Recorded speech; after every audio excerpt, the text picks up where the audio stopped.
opções, de questionar outras, né? Porque aí entra muito uma questão das ações públicas, né? Então, eu posso fazer a opção de trabalhar de bicicleta. É legal, vai ter um impacto menor no ambiente e tal. Agora, não é tão seguro assim no trânsito. Se você tem uma ciclovia, essa opção já se viabiliza. Então, você tem que combinar essas ações do poder público com as ações individuais para ter um impacto maior. E principalmente na questão da educação. Acho que é muito feliz a proposta deles, porque é uma questão de valores. Porque você tem todo um esforço, de um lado, para recuperar essa simplicidade, para recuperar um tempo perdido, e de outro, você tem um bombardeamento da mídia, que é para você consumir, que é para você se envolver, que é para você fazer as coisas. Né? E aí se vendem as fórmulas da felicidade. Né?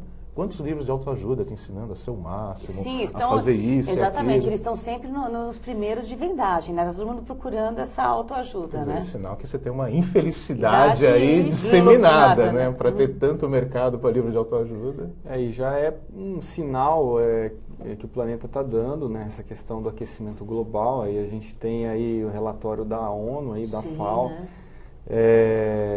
dizendo que as previsões dos cientistas não são tão certas e otimistas quanto a gente está vendo. Então, o que acontece? A gente não deve se ater às previsões. Eu acho que a gente deve trabalhar para que a gente possa reverter isso. E a questão de você buscar o simples, reverter essa roda do consumo exacerbado e mostrar que você pode viver com o suficiente, é uma questão de você trabalhar a consciência das pessoas. E como que você faz isso? Com educação, educando, entendeu? Então, nós temos uma esperança muito grande em educar crianças e adolescentes. É o trabalho que nós fazemos também com crianças e adolescentes. Ali tem uma semente, né? Então, que você pode trabalhar esses valores assim de uma forma bem mais tranquila. A criança, ela não exige muita, ela não tem muita reação, ela é como se fosse uma folha em branco. Então, a gente, a gente é ligado a um movimento também da antroposofia, né? Cujo precursor é Rudolf Steiner, um cientista que pesquisou várias coisas, que ele diz assim que as crianças de 1 aos 7 anos é a fase onde você deve ali plantar os valores, entendeu? Então é muito importante que isso comece dentro de casa, em todos os sentidos, que são os hábitos alimentares, que são os hábitos de consumo, que a criança está em contato com trabalhos onde a própria família possa estar em contato com a comunidade, desenvolver trabalhos sociais. A criança, ela é muito observadora. Então, até essa idade é onde a gente consegue formar. E dentro de uma sociedade que está psicologicamente e em valores desestruturada, é até impossível, porque hoje você vê exemplos aí, criança, praticamente ela passa o dia todo na escolinha e os pais trabalhando. Então, quer dizer, se você prestar atenção, né? Então, eu assim, estou dando um exemplo, eu tenho uma filha de 3 anos e meio, né? Então, a minha esposa, ela abdicou a vida de trabalho dela para estar cuidando da nossa filha e assim, paralelamente, eu em casa que eu desenvolvo a minha atividade de trabalho.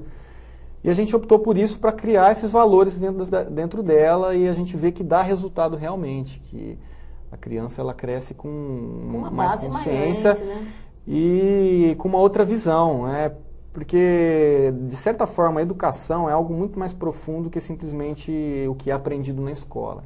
E muitos pais transferem a educação que seria feita em casa para essa escola. E não é só... Tem um agravante aí, que as crianças são o foco justamente dessa inculcação de valores via mídia, via propaganda, via consumo. Elas são mais vulneráveis, elas são mais fáceis. Então, hoje está se vendo que é possível você mostrar a questão do consumo consciente. Fala-se muito de consumo consciente. O que é o consumo consciente?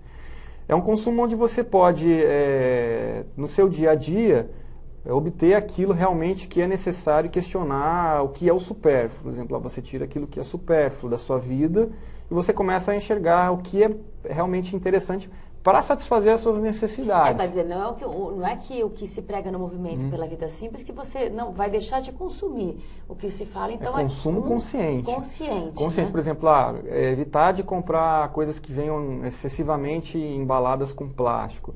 Por exemplo, eu e mais várias pessoas aí que eu conheço já chegam no supermercado para pagar a sua compra e a gente já não pega mais sacolinha plástica, já leva sacola de pano, de casa, entendeu? Ou então, porque você vai excessivamente no supermercado, às vezes o pessoal te enche de sacolinha plástica e você vai virar mais um colecionador de sacolinhas plásticas, né? Aquilo demora muito tempo para se degradar.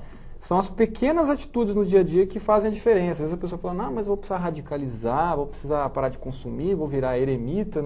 Não é. Não, acho que não é por aí. É você ir tirando aquilo e vai começar a observar e pesquisar, porque hoje a gente tem uma infinidade de informações que estão na internet aí, referente ao que você pode fazer para colaborar com o planeta. E, consequentemente, você colaborando com o planeta, você está colaborando com essa teia de coisas que estão interligadas, que é o teu próximo, que é o meio ambiente, que é todo um ecossistema, né? A opção para você, por exemplo, hoje você vê aí falando efeito estufa e gás carbônico, intimamente relacionado com essa questão do aquecimento global. Mas o que acontece? Não existe uma solução ainda. Existe protocolo de Kyoto, mas ninguém está lá policiando você se você está saindo de carro ou não. Isso é muito bonito no papel. Sim, existe, mas está lá. Não adianta você estar no papel, você tem que ter uma mudança efetiva. É uma mudança efetiva. Então, já que a gente tem um problema com a questão da bicicleta, a gente não tem ciclovias, vamos então nos valer do transporte público. Então, vamos usar o transporte público. Vamos se organizar para pressionar. Vamos se organizar para que isso melhore. E realmente, antes que as pessoas se mobilizem para que isso aconteça, tem que haver o quê? Educação. Sim. Você educar, você mostrar o que acontece. Hoje no ensino convencional, fala-se muito pouco desses tipos de atitudes a serem tomadas. Então, nós só vamos para um rápido intervalo e voltamos daqui a pouco.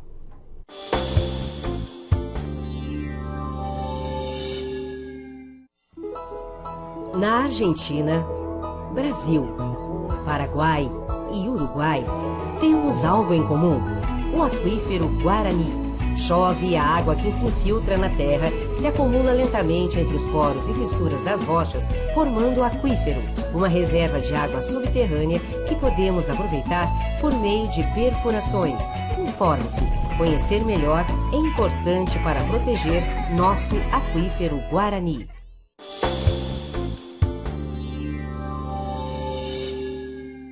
Voltamos com Entre Aspas e o assunto em debate de hoje é o movimento Vida Simples.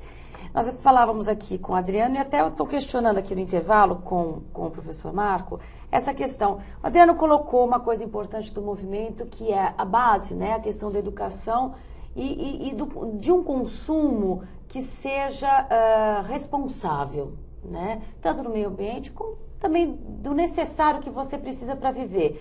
Mas aí, esse necessário, não é muito. Hoje na sociedade não existe, como você disse, o apelo da mídia, o apelo em todos os lugares, outdoors, revistas, de consumir. As pessoas sabem o que é realmente necessário, porque existe aquela ansiedade da pessoa em comprar, né, por achar que aquilo é necessário também.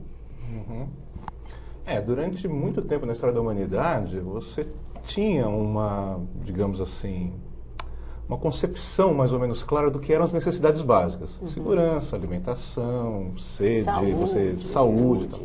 A partir de um momento onde você consegue, em certas sociedades, ter uma produção excessiva, essas necessidades básicas são cobertas, você começa a produzir outras necessidades.